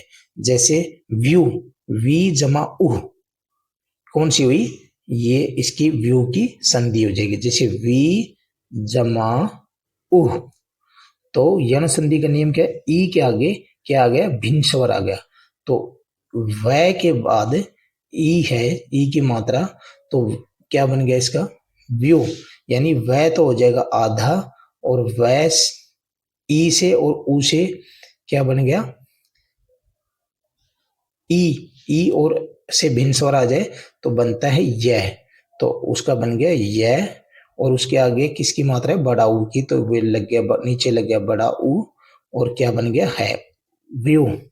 ठीक है, तो मैंने अभी नियम बताया था आपको, छोटी ई के आगे भिन्न स्वर कुछ आ जाए तो यह बन जाएगा, और छोटा ऊ के आगे भिन्न स्वर आ जाए तो वह बन जाएगा। तो ये यह का आगमन इसलिए हुआ है।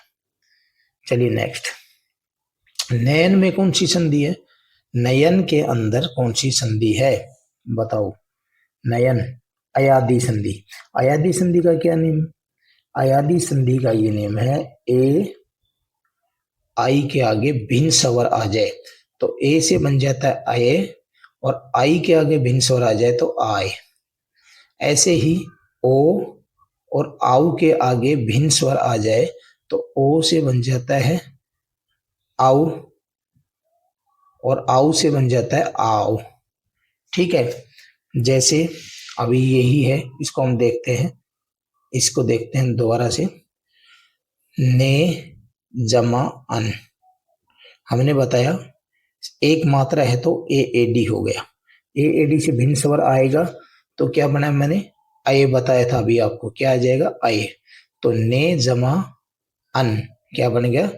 ने का न रह गया, और ए ए डी की मात्रा थी और ए थे, उससे क्या आ गया? अये, तो नए, वो न आधा हुआ, उसमें ए मिल गया तो ये पूरा हो गया। देखो दोबारा से बता रहा हूं, नए में से अगर हम ए ए डी की मात्रा निकाल लेंगे, इस नए में से, इस नए में से अगर हम ए ए डी की मात्रा निकाल लेंगे नए में से, ठीक है, ने में से, तो नए क्या रह गया? आधा। ठीक है, उसमें ए ए डी की मात्रा निकाल ली, उस ए ए डी की मात्रा से और इस ए से बन गया आए, और ये न आधा था उसमें बन गया न जमा ऐसे, तो न क्या हो गया? फिर ए मिलने से पूरा न बन गया, आधा था तो फिर न य न, नयन, ऐसे हो जाएगा। तो ये हमारा किस में आते हैं? ये नियम अयाधी संधि के अंदर ये नियम आते हैं। चलिए, गायन में तो अभी हमने बताया था गई जमा अयन, गई जमा अन। अब देखो, गई में आई की मात्रा और अन, तो आई के आगे भिन्न स्वर आएगा तो आई आ जाएगा, तो गायन। चलिए आगे, समास का प्रधान गुण क्या होता है? समास की क्या खासियत होती है? समास की खासियत क्या होती है कि वो संक्षिप्तता प्रदान करते हैं। क्या करते हैं? दो पद पास पास आते हैं ना, उनको संक्षिप्त रूप प्रदान करते हैं। 87 नंबर, निर्विकार शब्द में कौन सा समास है? तो निर वगैरह जो होते हैं अव्यय किसके अंदर आते हैं, अव्ययभाव समास में। जैसे निर है, इस प्रकार के अव्यय अव्ययभाव समास में आते हैं। जीवन भर में कौन सा समास है, ये भर क्या है, अव्यय है, ठीक है। तो फिर ये भी आते हैं हमारे अव्ययभाव समास में। नेक्स्ट, जन्मांध मतलब जन्म से अंधा, जन्म से अंधा में कौन सा है, और तत्पुरुष समास में आपको पता है सभी कारक के चिन्ह आते हैं। जन्म से अंधा, जन्मांध, जन्म से अंधा, तो इसके अंदर बताइए कौन सा समास होगा। तत्पुरुष के अंदर कारक चिन्ह आते हैं, तो से या में पर किस में आते हैं, अपादान तत्पुरुष में आते हैं, ठीक है। रेलगाड़ी में रेल पर गाड़ी, रेल मतलब ट्रैक, रेल पर गाड़ी, तो में पर किस तत्पुरुष में आएंगे, तो तत्पुरुष के अंदर हमने बताया आपको कारक चिन्ह आते हैं। तो में पर किस में कारक चिन्ह आता है, अधिकरण में पर। तो रेल गाड़ी का मतलब रेल पर गाड़ी, रेल मतलब ट्रैक, जो उसकी पटरी बोलते हैं जिसको, उस पर गाड़ी, रेलगाड़ी, तो अधिकरण तत्पुरुष इसका अंदर आ जाएगा। गुड़ धानी का समास विग्रह क्या होगा, गुड़ मिली हुई धानी, इसका समास क्या होगा गुड़ धानी का, बताइए जरा। गुड़ मिली हुई धानी, ये इसका उत्तर होगा। निम्न में से कर्मधारय समास नहीं है। कर्मधारय समास आपको पता है वो होता है जिसके अंदर दो पद होते हैं समास में, एक पद विशेष्य होता है, एक विशेषण होता है, ये ध्यान रखना। एक पद तो विशेष्य होगा जिसकी विशेषता बताई जाती है, और उसकी क्या विशेषता है वो उसका हो गया विशेषण। तो वो किस में आते हैं, कर्मधारय समास में, ये आपको ज्ञात होगा, मैं ऐसा मान के चल रहा हूं। तो देखिए चरण कमल, ये कमल क्या है, विशेष है, इसकी विशेष चरण क्या है, विशेष है, और कमल क्या है, इसका विशेषण है। यानी जो चरण है वो कमल के समान है, ये चरणों की विशेषता बता रहे। लोचन कमल, ठीक है, जो लोचन मतलब नेत्र जो है वो कमल के समान है, कर कमल, हाथ है वो कमल के समान है, ये हम विशेषता बताई जा रही। लेकिन जल कमल ये तो अलग अलग हो गया, जल और कमल, तो ये द्वंद्व समास हो गया, और ये तीन क्या है, कर्मधारय है। नौ लखा में कौन सा समास है, विग्रह है, इसका समास विग्रह बताना है। तो नौ लखा का समास विग्रह करो जरा। 9 लाख के मूल्य वाला, 9 लखा का मतलब क्या हुआ, 9 लाख के मूल्य वाला। निम्न में से कौन से शब्द में द्वंद्व समास नहीं है, द्वंद्व समास जिसमें और तथा इस प्रकार बीच में आ जाए, दोनों पदों के बीच में, जैसे रमाकांत है, या गौरी और शंकर, ठीक है, गौरी और शंकर ये द्वंद्व हो गया, जिसमें और आ गया गौरी और शंकर, सीता और राम, लक्ष्मी और नारायण, लेकिन रमाकांत नहीं है, ये पूरा शब्द है, इसमें और विग्रह नहीं होगा। इनमें विग्रह करोगे अलग अलग करोगे तो और बीच में आ जाता है, लक्ष्मी और नारायण, गौरी और शंकर, सीता और राम, ये द्वंद्व में होता है, लेकिन रमाकांत शब्द में नहीं होगा। पंजाब में कौन सा समास है, 5 पंच जमा आब, आब मतलब नदियों, 5 नदियों का जो स्थान। अब 5 नदियों का स्थान कोई भी हो सकता है, लेकिन यहाँ ये पंजाब जो शब्द है वो 5 नदियों के स्थान के बारे में नहीं बता रहा, बल्कि एक स्टेट विशेष के बारे में बता रहा है। तो ये ध्यान रखना, ये हुआ बहुव्रीहि समास। बहुव्रीहि समास का मतलब ये होता है दोस्तों, जहां पे जो सामने दो पदों का अर्थ है वो न निकल के कोई और अर्थ निकल के आए, तो वहां बहुव्रीहि समास होगा। जैसे पंजाब, 5 नदियों का जो जगह होती है, स्थान, उसको बोलते हैं पंजाब। तो लेकिन यहाँ वो पंजाब शब्द उस स्थान के बारे में नहीं बता रहा, बल्कि एक स्टेट विशेष, राज्य विशेष के बारे में बता रहा है। तो यानी जो सामने अर्थ है वो ना बता के कोई अन्य अर्थ बताए, उस समास को हम बहुव्रीहि समास कहते हैं। सिर दर्द में कौन सा समास है, इसमें भी हमारा बहुव्रीहि समास है। आप कहोगे सिर दर्द, सिर में दर्द किसी भी वजह से हो सकता है, चोट से हो सकता है या किसी और वजह से हो सकता है, लेकिन यहाँ जो सिर दर्द शब्द का प्रयोग हुआ है वो दोस्तों किसके लिए प्रयोग हुआ है, वो एक बीमारी विशेष के लिए, जिसको माइग्रेन वगैरह बोलते हैं, उसके लिए प्रयोग हुआ है।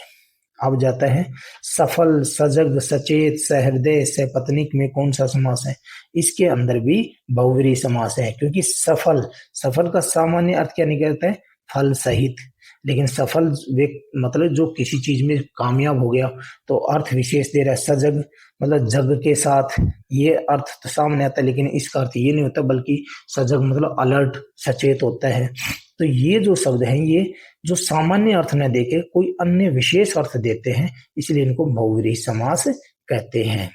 कौन सा उदाहरण बहुव्रीहि का है, एक और बताना है, आम रस, आम का सीधी सी बात आम का रस है। श्रृंगार रस, श्रृंगार रस जो कवि प्रयोग करते हैं। मीठा रस, वो भी जो मीठा हो रस। लेकिन सोम रस, सोम रस होता है जैसे देवता लोग जो प्रयोग करते थे, जैसे जिसको हम शराब बोलते हैं आजकल, उसको बोलते हैं सोम रस। ठीक है, तो ये अन्य अर्थ लेके आ रहे हैं। ठीक है, जो सामने जो अर्थ प्रतीत हो रहा है वो नजर नहीं आ रहा। निम्न में से कौन बहुव्रीहि समास नहीं है? अब बताओ बहुव्रीहि समास इसमें से कौन सा नहीं है? इसमें ये बताना है, यानी जो सामने अर्थ है उसके बजाय जो है, जो सामने अर्थ है वही अर्थ दे रहा है वो बहुव्रीहि होगा, और अन्य अर्थ दे रहा है वो बहुव्रीहि समास होगा। और जो सामने अर्थ है वही अर्थ दे रहा है तो वो बहुव्रीहि समास नहीं होगा। और जो सामने अर्थ है उसके अलावा तीसरा कोई अर्थ दे रहा है वो हमारा बहुव्रीहि होगा। जैसे लोकसभा, अब लोकसभा एक हमारी, जो सभी को पता है देश की सबसे बड़ी, जिसके अंदर क्या बोल बैठते हैं हमारे एमपी वगैरह बैठते हैं, ये अन्य अर्थ दे रही है। वैसे लोकसभा लोगों की सभा होती है, वो गांव में भी हो सकती है, कहीं भी हो सकती है, लोग इकट्ठे हैं वो सभा लोकसभा होगी। लेकिन वो तो सामान्य अर्थ हो गए। लेकिन अन्य अर्थ क्या दे रहा है? हमारे देश की जो जो है पार्लियामेंट, वो अर्थ दे रहा है। ऐसे राज्यसभा, राजा की सभा है, राज्य मतलब राज्यसभा, लेकिन आजकल राज्यसभा राजा की सभा थोड़ी है, वो हमारे पार्लियामेंट का हिस्सा है। यानी जो अन्य अर्थ, विधान परिषद भी ऐसे ही है, जो हमारा जो है राज्य की विधानसभा होती है उसका हिस्सा है। ये अन्य अर्थ दे रही है। जो इसके सामने अर्थ है न्याय सभा, न्याय सभा जो है वो हमारा जो है उसके अंदर सिर्फ जहां न्याय की बात होती है वो अर्थ प्रदान कर रही है। ठीक है, इसके बाद आता है अन्योक्ति अलंकार में कौन सा समास होता है? वही बात आ गई, अन्योक्ति अलंकार में बहुव्रीहि समास होता है। अन्योक्ति अलंकार वो होता है जहां पे जो सामने अर्थ दिखाई दे रहा है उसके अलावा कोई अन्य अर्थ निकल के आए। उपसर्ग शब्द में मूल क्या है? मूल शब्द क्या है? उपसर्ग शब्द में मूल शब्द क्या है? उपसर्ग, इसमें मूल शब्द क्या है? मतलब मेन शब्द इसमें सर्ग है, और इसमें उप क्या लगा हुआ है? उपसर्ग लगा है। उपसर्ग शब्द है उसमें खुद में उपसर्ग लगा हुआ है, यह बड़ी बात रोचक है।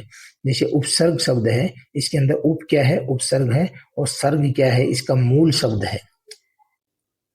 इसके बाद हिंदी में मूल रूप से संस्कृत से कितने उपसर्गों को लिया गया है? ये आपको याद करना होगा। 21 उपसर्गों को लिया गया है। उपसर्ग जहां किसी संज्ञा या विशेषण से जुड़े होते हैं वहां क्या होता है? उपसर्ग के अंदर संज्ञा, उस इधर उपसर्ग हो स्टार्ट में, ठीक है, इधर उपसर्ग हो और इधर संज्ञा शब्द हो, तो ये ध्यान रखना वो समास का निर्माण करते हैं। जैसे अनुकीर्ति शब्द है, इसमें कीर्ति क्या है? संज्ञा है, और अनु इसके अंदर उपसर्ग लगा तो ये अनुकीर्ति शब्द बन गया। ये एक समास का निर्माण भी कर रहे हैं। और आपको पता होगा ज्यादातर जो अव्यय होते हैं वो अव्ययभावी समास के अंदर प्रयोग होते हैं। जैसे अनु है, उप है, प्रति है, ये सभी किसके अंदर होते हैं? अव्ययभाव समास के अंदर होते हैं, ये ध्यान रखना। निम्न में से उपसर्ग रहित शब्द कौन सा है? इसमें किस शब्द में उपसर्ग नहीं है? जैसे निश्चय में नी है, अनधिकार में अन है, उनासी में उन है, लेकिन राजनीति के अंदर कोई उपसर्ग नहीं है। राजनीति खुद में एक पूरा शब्द है। निम्नलिखित शब्दों में प्रा उपसर्ग नहीं है। पराजय में पराजय में है, परामर्श में, पराभव में। परास्य शब्द के अंदर कोई उपसर्ग नहीं है, ये आप ध्यान रखोगे। परास्य के अंदर कोई उपसर्ग नहीं है। इसके बाद अति उपसर्ग का प्रयोग, उदाहरण अति जमा आचार, अत्याचार। इसमें अति, ये ध्यान रखना, ये अत्यय अत्य नहीं है, ये शब्द बना है अति जमा आचार, तब बना है अत्याचार। अति जमा अंत, अत्यंत तो अति उपसर्ग, अति जमा वृष्टि तो अति, इस सभी में अति उपसर्ग का प्रयोग हुआ है। इसमें अध्यक्ष में कौन सा? अध, अध्य, अधि, तो इसमें हुआ है अधि उपसर्ग, अधि जमा अक्ष, अध्यक्ष। ये आपने यण संधि पढ़ी थी ना, उस हिसाब से आपको समझ में आएंगे। अधि जमा अक्ष, तो देखना अधि में क्या है? छोटी ई, और उसके आगे अगर ए आता है तो क्या बन जाता है? य, और पहला अक्षर क्या हो जाएगा? आधा। देखो अधि में धी है, इसमें छोटी ई निकाल लो तो ध स्वर रहित हो गया, यानी आधा हो गया। और इसमें छोटी ई की मात्रा है, ठीक है। इस छोटी ई की मात्रा से और इस ए से बन गया यह, ठीक है, और ये आधा था, ठीक है। तो ए, फिर ये ध आधा, और फिर इसमें जो ई निकली थी उससे और इसी इससे बना यह और अक्षय, यूं क्यों अध्यक्ष बन गया ना। इसके बाद अनविक्षा, अनविक्षा में कौन सा है, अनु जमा इक्षा, किससे बना है ये शब्द, अनु जमा इक्षा। ये आपको संधि पता होगी तो तुरंत उपसर्ग भी पता लग जाएंगे, तो इसमें अनु उपसर्ग है, ये ध्यान रखना। चलिए, निम्न में से किस शब्द में अप उपसर्ग है, अप जमा अंग अपांग, अप जमा ये इतु अपितु, यह क्या है ये आपको बताना है। अप जमा हित है या अप जमा पूर्व है, इसके अंदर आपने क्या बताना है, उपसर्ग बताना है आपने। तो बताओ इसके अंदर कौन सा उपसर्ग है, सोचो जरा भाई, कौन सा उपसर्ग है इसके अंदर। अपांग के अंदर, अपांग शब्द के अंदर अप उपसर्ग है, बाकी किसी के अंदर अप उपसर्ग नहीं है। निम्न में से किस शब्द में अभी उपसर्ग नहीं है, इसमें अभी उपसर्ग नहीं है। तो अभी जमा भाषण अभी उपसर्ग है, अभी जमा तव में अभी है, अभी जमा आगत में अभी है, अभिषित मतलब जो चाहा हुआ, ये वो मूल शब्द है, पूरा शब्द, इसमें अभी उपसर्ग नहीं है। तो अभी जमा तवा में है, अभिभाषण में अभ्यागत में भी उपसर्ग है। उज्जवल में कौन सा उपसर्ग है, उज्जवल की सबसे पहले आपको संधि आनी चाहिए। तो संधि क्या है, उत जमा ज्वल, तो इसके अंदर आपका उत उपसर्ग होगा।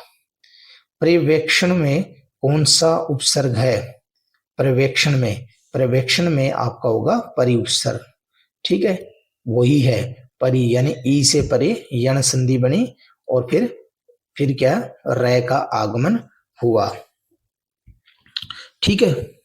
इसके बाद आता है अरबी व फारसी में व उपसर्ग के क्या अर्थ होता है। अरबी में जैसे बदौलत मतलब दौलत के साथ,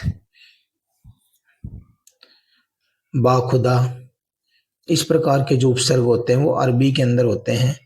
तो बै का मतलब होता है साथ में, ये ध्यान रखना। आगे आते कृत प्रत्यय क्या होते हैं। अब प्रत्यय जो जुड़ते हैं वो कृत प्रत्यय आपने बताना है कि वो कृत प्रत्यय का निर्माण किसके साथ जो है होता है वो बताना है। तो कृत प्रत्यय ये ध्यान रखना, कृत प्रत्यय धातु के साथ होता है, यानी क्रिया के साथ जो प्रत्यय प्रयोग किए जाते हैं। धातु मतलब क्रिया, संस्कृत में इसको धातु बोलते हैं, हिंदी में बोलते हैं क्रिया। तो क्रिया के साथ जो प्रत्यय प्रयोग किए जाते हैं, प्रत्यय मतलब जो क्रिया के बाद लग के जो प्रयोग किए जाते हैं उनको हम बोलते हैं कृत प्रत्यय। और तद्धित प्रत्यय वो होता है जो संज्ञा सर्वनाम के साथ प्रयोग किए जाते हैं, उनको हम तद्धित प्रत्यय बोलते हैं। तद्धित प्रत्यय क्या होता है, ये आ गया प्रश्न। संज्ञा सर्वनाम विशेषण और इनके साथ जो पीछे जुड़ के प्रत्यय बन के फिर शब्द बनता है उसको हम बोलते हैं तद्धित प्रत्यय। तो इसका उपरोक्त सभी उत्तर हो जाएगा। किस शब्द में अय्या प्रत्यय का प्रयोग नहीं हुआ है। तो देखो खिवैया में हुआ है, रखैया में हुआ है, गवैया में, लेकिन कन्हैया में इसका प्रयोग नहीं हुआ है। चलन शब्द में प्रत्यय है, चलन शब्द में कौन सा प्रत्यय है, कृतवाच्य, भाववाच्य, करणवाच्य या कर्मवाच्य। तो चलन यानी एक भाव प्रदर्शित कर रहा है तो भाववाच्य। किस शब्द में ई प्रत्यय बड़ी ई यानी ई प्रत्यय का प्रयोग नहीं हुआ, बोली, कुर्सी, धमकी, शेरनी। तो कुर्सी के अंदर नहीं हुआ, बोली में हुआ है, धमकी में और शेरनी में। किस शब्द में नी प्रत्यय का प्रयोग नहीं हुआ है, तो इसके अंदर आपका आएगा छटनी, उठनी, करनी, लेकिन कुर्ती के अंदर इसका प्रयोग नहीं हुआ है। विशेषणवाचक शब्द, ऐसे शब्द जिसके पीछे ये लग जाए तो वो विशेषण का काम करे, कौन सा है बताइए, कौन सा है जिसके अंदर अगर वो पीछे लग जाता है प्रत्यय किसी के तो वो विशेषण बन जाता है। ये आपने इसका उत्तर बताना है। बताइए क्या होगा इसका उत्तर, इसका उत्तर होगा ग। जैसे राजनीतिज्ञ है, विशेषज्ञ, तो ग लग गया, ये क्या हो गया विशेषण। विशेषण जिसके पीछे ग लग जाता है उससे कई बार ग लगा के विशेषणों शब्दों का निर्माण किया जाता है प्रत्यय लगा के। प्रत्यय शब्द में कौन सा प्रत्यय, अब प्रत्यय खुद है तो इसके अंदर अय प्रत्यय है, प्रति जमा अय, फिर क्या बना प्रत्यय। तो यानी प्रत्येक शब्द खुद है उसमें भी अय प्रत्यय है, ये पूछा जा सकता है पेपर में। अग्र विलोम शब्द होगा, अग्र का विलोम शब्द क्या होगा? देखो दोस्तों, आपको ये वीडियो बहुत लंबी होगी, नीरस हो सकती है, लेकिन समय को देखते हम कोई फालतू बातें हम नहीं कर रहे, सिर्फ प्रश्नों पे कंसंट्रेट कर रहे हैं, इसलिए इसको जो है ध्यान से देखें, बहुत बढ़िया तैयारी होगी ग्रामर की। अग्र का विलोम शब्द क्या होगा? सोचिए जरा अपना उत्तर। अग्र का, अग्र मतलब आगे, इसका हो जाएगा पश्चात।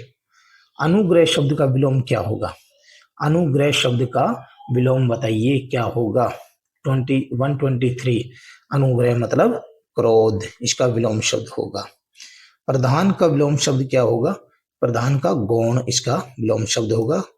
वेदना शब्द का मतलब वेदना कष्ट, और इसका विलोम शब्द आपने बताना है। अब कष्ट का विलोम शब्द क्या होगा? ये तो बड़ा आसान है, आपको पता ही होगा। इसका जो उत्तर होगा हमारा होगा आनंद। क्या होगा? आनंद। इसके बाद चलिए, विभिन्न पर्यायवाची, भिन्न पर्यायवाची कौन सा? इसमें अलग कौन सा है? हिस्सा, अव्यय, भाग, भेद। तो भेद इसमें जो है अलग शब्द है। हिस्सा, अव्यय, भाग, ये भेद जो है वो एक जैसे शब्द है, और भेद मतलब किसी चीज का उसके प्रकार हो गए, ये हिस्सा उसके अंग हो गए, ये अलग शब्द है इसके अंदर। अशुद्ध शब्द कौन सा है ये बताना है। अंत्याक्षरी, अंतर्धान और अत्युक्ति, कौन सा शब्द जो है आपके अंतर्ध्यान शब्द ये ऐसे है, ये अशुद्ध है, ये इसका शुद्ध रूप होगा। इसके बाद आता है हमारा अशुद्ध शब्द, इसमें होगा हमारा अशुद्ध शब्द होगा घंटा। इसमें हमारा अशुद्ध शब्द क्या होगा? घंटा, इसके अंदर हमारा अशुद्ध शब्द होगा। ये कैसे लिखा जाएगा? ऐसे, अणे आधा, सॉरी, घंटा, अणे टा, घंटा, ऐसे लिखा जाएगा। इसके बाद मैंने तरह तरह की नौकरी की, इसमें क्या गलत है? संज्ञा गलत है, या सर्वनाम गलत है, या वचन गलत है, या क्रिया संबंधी गलती? कौन सी गलती है? तरह तरह की नौकरियां की, तो ये वचन संबंधी गलती है। तरह तरह की नौकरी नहीं, नौकरियां की, तो इसमें नौकरी एक वचन है, तो इसका क्या बहुवचन होना चाहिए, तो वचन संबंधी गलती है। सड़कों को चौड़ी करना जरूरी है, तो इसमें कौन सी गलती है? देखो, वचन की गलती है, या संज्ञा की गलती है, या किसकी है? इसके अंदर भी आपकी वचन की गलती है। सड़कों को चौड़ी करना जरूरी है, तो इसके अंदर क्या आएगा? सड़क को चौड़ी करना जरूरी है। मेरे को कुछ याद नहीं आया, मेरे को कुछ याद नहीं आया, इसमें कौन सा सर्वनाम है? इसमें क्या गलती है? इसमें गलती है हमारी सर्वनाम की। मेरे को नहीं, मुझे कुछ याद नहीं आया। मेरे को, मुझे, ये क्या होते हैं? सर्वनाम, तो इसमें मुझे आएगा। मुझे कुछ याद नहीं आया, तो ये मेरे को इसमें गलत है, तो यहाँ सर्वनाम की गलती है। वह उसका पेन भूल गया, पेन भूल गया, तो पेन भूल गया, वह उसका, उसका मतलब यहां भी गलती किसकी है? सर्वनाम की। उसका की बजाय वह अपना पेन भूल गया। डॉक्टर अब्दुल कलाम एक अच्छे राष्ट्रपति थे, यहां संज्ञा, सर्वनाम, क्रिया, विशेषण किसकी गलती है? बताइए। यहां जो गलती है वो है विशेषण की, क्योंकि अच्छे के बजाय क्या आएगा कि वो एक प्रसिद्ध राष्ट्रपति थे या महान राष्ट्रपति थे, तो ये अच्छे की बजाय यहाँ पे विशेषण की गलती है, ये ध्यान रखना। विदेशज शब्द को अन्य नाम क्या बोला जाता है? इनको बोला जाता है आगत शब्द भी इनको कहे जाते हैं, जो विदेशी भाषाओं से हिंदी भाषा में शब्द आए हैं। हिंदी में सर्वाधिक किन शब्दों का प्रयोग किया गया है? हिंदी के अंदर सबसे ज्यादा तद्भव शब्दों का प्रयोग किया गया है। तद्भव शब्द वो होते हैं जो हिंदी में संस्कृत भाषा से जो शब्द आए हैं उनको थोड़ा सा परिवर्तित रूप में ग्रहण किया गया, यानी उनको थोड़ा मॉडिफाई किया गया, थोड़ा चेंज करके हिंदी में ग्रहण किया गया, उनको हम तद्भव शब्द कहते हैं। तत्सम शब्द में प्रयुक्त अक्षर जो वर्ण है वो ये वाला वर्ण है, ये तत्सम में होता है। अगर आप इसको हिंदी में हम प्रयोग करते हैं तो इससे क्षय में तब्दील हो जाता है। जैसे अक्षर, अक्षर को हिंदी में ये तो हो गया अक्षर शब्द हो गया, ये तत्सम शब्द हो गया।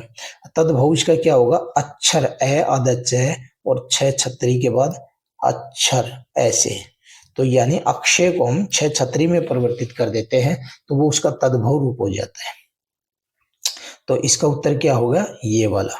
तत्सम शब्द नहीं है इनमें, ये तत्सम है। तत्सम मतलब जो संस्कृत भाषा से सीधा हिंदी में प्रयोग हुए हैं उनको हम क्या बोलते हैं, तत्सम शब्द बोलते हैं। ये भी है, ये भी है, ये भी है, लेकिन अगाड़ी शब्द है वो तद्भव शब्द है, तत्सम नहीं है। अकुल और आकुल इन दो शब्द हैं, इनका अर्थ बताना है। क्या है, अकुल कुल रहित, आकुल मतलब व्याकुल। ठीक है, तो ये इसका उत्तर होगा। अगला और अर्गला इसका क्या अर्थ है, आगे वाला सुंदरी, आगे वाला रोकने की कील, रोकने की कील सुंदरी, तो इसका उत्तर होगा हमारा बी। आगे मतलब आगे वाला, अर्गला मतलब रोकने की कील, किसी चीज को रोकने के लिए जो कील होती है उसको हम अर्गला बोलते हैं। वाक्य का कौन सा प्रकार है, इसमें बताना है। यदि मैं मेहनत करता तो सफल हो जाता, तो वाक्य के जैसे प्रकार के अर्थ के आधार पे प्रकार बताना है। तो अर्थ के आधार पे दोस्तों वाक्य के 8 प्रकार हैं। जैसे विधानवाचक वाक्य जिसको सिंपल सेंटेंस बोलते हैं, नकारात्मक वाक्य हैं, इच्छावाचक वाक्य, आज्ञावाचक वाक्य, और इसके अलावा संकेतवाचक वाक्य हैं। और भी जो प्रकार हैं वाक्य के, तो इसमें जो प्रकार है वो कौन सा प्रकार है, तो ये संकेतवाचक है। संकेतवाचक वाक्य में ये होगा, अगर ऐसा होता तो ऐसा हो जाता, अगर ऐसा होता तू कल आता तो मैं भी आ जाता, कल बारिश होती तो हम घर नहीं पहुंच पाते। यानी कंडीशन वाले जो होते हैं, जो कंडीशनल जो शब्द वाक्य होते हैं उनको हम संकेतवाचक वाक्य भी कहते हैं। तो जैसे यदि मैं मेहनत करता तो सफल हो जाता है, तो यदि, तो ये कंडीशन जहां प्रयोग हो गई तो वहां संकेतवाचक वाक्य होगा। ये ध्यान, अरे एक होता है संदेहवाचक वाक्य, ये ध्यान रखना। संदेहवाचक वाक्य के अंदर क्या होगी, संभावना प्रदर्शित होगी। जैसे शायद कल बारिश होगी, तब आपका होगा संदेहवाचक वाक्य। शायद मैं जयपुर जाऊं, जैसे ये आ गया नेक्स्ट वाक्य, तो ये संदेहवाचक होगा। जहां पे पॉसिबिलिटी यानी संभावना व्यक्त की जाए वहां संदेहवाचक वाक्य होगा। उसने खाया और सो गया, तो कौन सा वाक्य है बताइए जरा। देखो, जब दो उपवाक्य, उसने खाया ये उपवाक्य और सो गया ये उपवाक्य, जब दो वाक्य अलग अलग अपना अर्थ यानी प्रकट कर दे और बीच में और, तथा, किंतु, परंतु इन योजक से जुड़े होंगे तो वो संयुक्त वाक्य होंगे। ठीक है, अगर इनको हम अलग भी कर दे तो इनका अपना खुद का अर्थ निकलता है, ये एक दूसरे पे अर्थ के लिए डिपेंड नहीं होते, ये तो होते संयुक्त में। अगर एक दूसरे पे दो वाक्य डिपेंड करते हो अर्थ के लिए तब मिश्रित वाक्य होते हैं, ये ध्यान रखना। आगे आएगा, जो विद्यार्थी मेहनत करते हैं वे सफल होते हैं। अब देखो, वे सफल होते हैं, वे सफल होते हैं, अब ये अर्थ के लिए किस पे डिपेंड हो गया, जो विद्यार्थी मेहनत करते हैं, तो ये मिश्र वाक्य हो गया। और जो, सो, जो, वे, इस प्रकार के दो उनसे जुड़े होंगे और एक दूसरे के लिए अर्थ के ऊपर, अर्थ के लिए एक दूसरे से ऊपर डिपेंड करते होंगे वे उपवाक्य, तो वहां मिश्र वाक्य होगा। और जो ऊपर आया था सरल वाक्य, उसमें वो इंडिपेंडेंट दोनों उपवाक्य होंगे और बीच में और, अथवा, किंतु, परंतु इस प्रकार के योजक आएंगे। और इसमें एक शुरू में आएगा, एक बाद में ऐसे आएगा, जो, सो, है, ऐसा होता तो वैसा होता, इस प्रकार के जो आएंगे वो मिश्र वाक्य के अंदर आएंगे। यदि तुम मेहनत करोगे तो सफल होगे, ये मिश्र वाक्य हो गया। वाह, कितना सुंदर उपमान है। आपने पद परिचय करना है। पद परिचय मतलब जिसपे ये पीला पीला जो इसके ऊपर लगाया गया है हाइलाइटर, इसको बताना है कि ये शब्द का पद परिचय करो कि ये शब्द क्या क्या है। तो ये शब्द आपका क्या क्या है ये आपने बताना है। पद परिचय के अंदर ये बताना है कि ये शब्द क्या क्या है, व्याकरणिक दृष्टि से आपने इसके बारे में बताना है। जरा सोचिए कौन सा है, तो ये है हमारा वाह। वाह शब्द है, कौन सा शब्द पे हमने वहां पीला जो है हमने हाइलाइटर यूज किया, वाह। तो वाह क्या है, एक तो अव्यय है वाह शब्द। विस्मय आदि बोधक में वाह का प्रयोग किया जाता है, हर्ष सूचक यानी खुशी को प्रकट करने वाला है, तो ये पहला ही इसका उत्तर हो जाएगा। अब पत्र शब्द के बारे में बताना है, पद परिचय करो कि पत्र क्या क्या है, पत्र क्या क्या है, ये आपने सोच के बताना है। जरा सोचिए इसका क्या उत्तर होगा। पत्र इसमें क्या क्या है वो जरा सोचो। सबसे पहले, और मैं इसको थोड़ा ऊपर कर देता हूं, क्या क्या है पत्र शब्द ऐसे। अब देखिए इसके अंदर एक तो ये जातिवाचक संज्ञा शब्द है। पत्र क्या है, जातिवाचक संज्ञा है।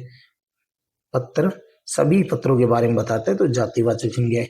पत्र क्या है, एक वचन है, ये भी ठीक है। पुल्लिंग है, ये भी ठीक है। और कर्म कारक है, ये भी ठीक है। पुल्लिंग है, पत्र क्या है, पत्र पुल्लिंग शब्द है। अब ये कहता है कर्म कारक, यानी करुणा पत्तर पढ़ती है, तो कर्म कर कैसे, कर्म में आता है कर्ता ने कर्म को, कर्ता ने कर्म को, तो इसका ये भी तो सेंस निकलती है, करुणा पत्र को पढ़ती है, ये भी तो सेंस बनती है, करुणा पत्र को पढ़ती है, तो को किसके अंदर आया, कर्ता ने कर्म को, तो क्या हुआ, कर्म कारक हुआ। इसके बाद आता है हमारा नेक्स्ट। अब दोस्तों 3 प्रश्न 4 प्रश्न बच गए, ये और अभी जल्दी कर देते हैं।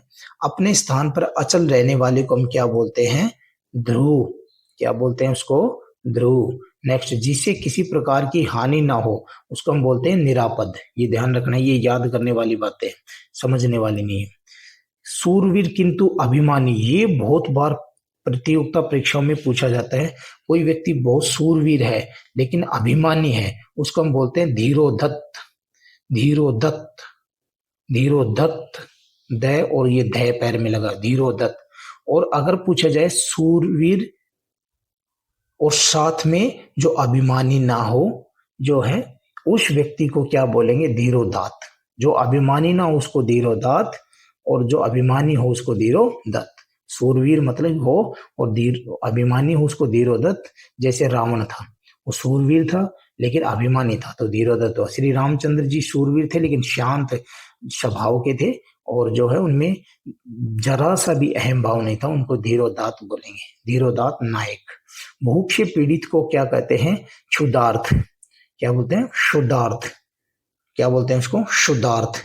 ठीक है, तो इस प्रकार से हमने जो आज इस वीडियो के अंदर लगभग 150 प्रश्नों को हमने कवर किया है। मुझे पूरी आशा है कि ये आपको निश्चित रूप से हर प्रकार की परीक्षा में आपकी मदद करेंगे। इतना अपना अमूल्य समय देने के लिए आप सभी का बहुत बहुत धन्यवाद। जय हिंद, जय भारत।